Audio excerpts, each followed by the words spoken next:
इससे पहले कि सूरज ने सोते हुए शहरों की छतों को छुआ हो, इससे पहले कि सुबह के ट्रैफिक के हॉर्न ने सन्नाटे को चीर दिया हो, खतरा पहले ही मंडरा चुका था। अदृश्य, गणना की गई और सटीक। यह टैंकों या बमों के साथ नहीं, बल्कि कोड, उपग्रहों और चुप्पी के साथ आया था। सीमाओं से बहुत दूर झरनक नामक एक दुष्ट राष्ट्र ने एक गुप्त प्रणाली को सक्रिय कर दिया था। एक विद्युत चुंबकीय पल्स हथियार जो भारत के पावर ग्रिड को पंगु बनाने और उसके शहरों को अंधेरे में डुबाने के लिए पर्याप्त शक्तिशाली था। योजना सरल थी, राष्ट्र को अंधा कर दो, फिर हमला करो। लेकिन भारत सोया नहीं था।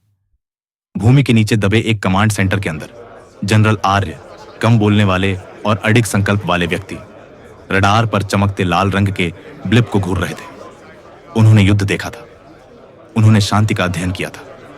उन्हें पता था कि दोनों ही तैयारी पर आधारित हैं। ऑपरेशन क्रिम्सन स्काई को सक्रिय करें, उन्होंने शांति से कहा। और बस ऐसे ही चुप्पी ने रणनीति का रास्ता बना दिया। कोई धूमधाम नहीं हुई, बस कार्रवाई, सटीक, एकजुट। एक आह्वान हुआ। देश भर में 4 विशेष जब बिना किसी हिचकिचाहट के आगे बढ़े। कमांडर वीर, तेज तर्रार वायुसेना पायलट जो बादलों और दुश्मन की रेखाओं को समान रूप से चीरने के लिए जाने जाते हैं, अपने तेजस लड़ाकू विमान में सवार हुए।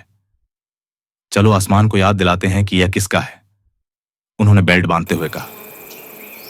ग्राउंड स्पेशल ऑप्स यूनिट की लीडर कैप्टन मीरा ने अपने गियर की जांच की, अपने परिवार की एक तस्वीर क्लिप की और अपना हथियार लोड किया। उनकी हरकतें तेज थीं, सांस लेने की तरह अभ्यास की हुई। साइबर जीनियस लेफ्टिनेंट कबीर ने चमकती स्क्रीन के साथ एक अंधेरी वैन में स्वायत्त ड्रोन का एक झुंड इकट्ठा किया और कोड की पंक्तियों को ज्यादातर लोगों की आवाज से ज्यादा तेजी से टाइप किया। चलो उनके अंधेरे को रोशन करते हैं, उन्होंने मुस्कुराते हुए कहा।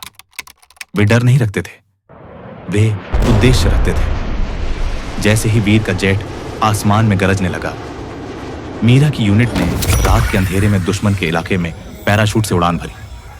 कबीर के ड्रोन धीमी और खामोश आवाज में गरज रहे थे, झरनक की निगरानी को जाम कर रहे थे और उनके सिस्टम को अंदर से ब्लैकआउट कर रहे थे। घबराहट की जगह सटीकता ने ले ली। झरनक की भूमिगत सुविधा के अंदर दहशत फैल गई। उनके कमांडर राशिद ने आदेश दिए। यह सुनिश्चित नहीं था कि भारत ने इसे कैसे देखा, लेकिन तब तक बहुत देर हो चुकी थी। मीरा के जूते मिट्टी से टकराए। उनकी टीम परिसर में छाया की तरह आगे बढ़ी। चुपचाप टेक डाउन, लगाए गए चार्ज, एनक्रिप्टेड डाउनलोड। यह सब कुछ मिनटों में पूरा हो गया। उन्होंने अपने पीछे केवल भ्रम ही छोड़ा। उनसे ऊपर वीर संख्या में कम था, लेकिन बेफिक्र था। हवाई लड़ाई ने रात के आसमान को रोशन कर दिया और अपने विमान के हिट होने के बाद भी वह मुस्कुराते हुए बाहर निकला और फुसफुसाया, अभी भी उड़ रहा है, बस जमीन के करीब है।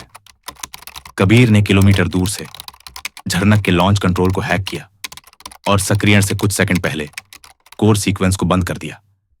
फिर उसने मुस्कुराते हुए कहा, फायरवॉल फ्राइड, यही खेल है। जैसे ही मीरा ने अंतिम डेटोनेटर दबाया, दुश्मन की सुविधा में आग की तरह विस्फोट हुआ। एक विद्युत चुंबकीय उछाल खुद पर वापस आ गया। झरनक का हथियार नष्ट हो गया, उसके सिस्टम ऑफलाइन हो गए, उसके खतरे मिट गए। एक भी नागरिक को नुकसान नहीं पहुंचा। जब भोर हुई तो सुर्खियों ने कभी असली कहानी नहीं बताई। समाचारों में कोई पदक नहीं थे, नायकों के साथ कोई साक्षात्कार नहीं था। बस एक मौन वापसी, एक सलामी का आदान प्रदान, पहाड़ियों के ऊपर एक झंडा फहराया और उसके बाद की शांति में हर भारतीय के दिल में एक आवाज गूंजी। यह जीत बदला लेने के लिए नहीं थी, यह शांति के लिए थी। घर में सोए हर बच्चे के लिए, हर उस वादे के लिए जिसे निभाने की हमने कसम खाई थी, हर उस झंडे के लिए जो स्वतंत्र और निडर होकर लहराता है। हम लड़ते हैं, हम पहरा देते हैं, हम सहते हैं। जय हिंद।